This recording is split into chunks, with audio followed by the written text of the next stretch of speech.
Every truck driver I know has at least one story about an old highway rest stop.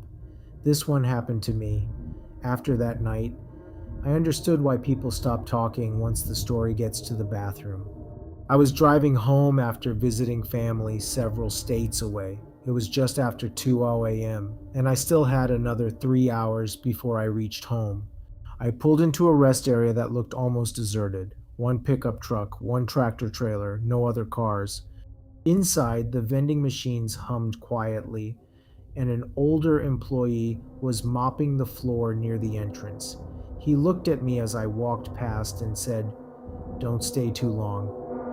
I figured he meant they were closing for cleaning. I thanked him and headed toward the restroom. There were 4 stalls, only one appeared occupied, the last one. I could see someone's shoes beneath the door, dark work boots. I used the sink, splashed water on my face, and checked my phone. No signal. As I turned to leave, I heard someone softly clear their throat from inside the last stall. Then a quiet voice asked, "Is anyone else still here?" I answered, "No, just me."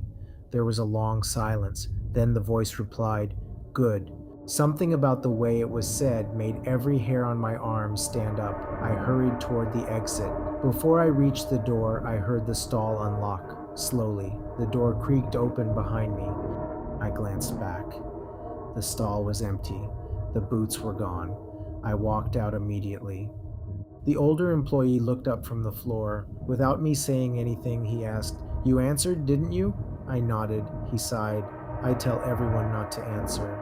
I asked him why. He just looked toward the restroom and quietly said, "Because sometimes it asks twice." I left without another word. A few weeks later, I stopped at that same rest area during the day.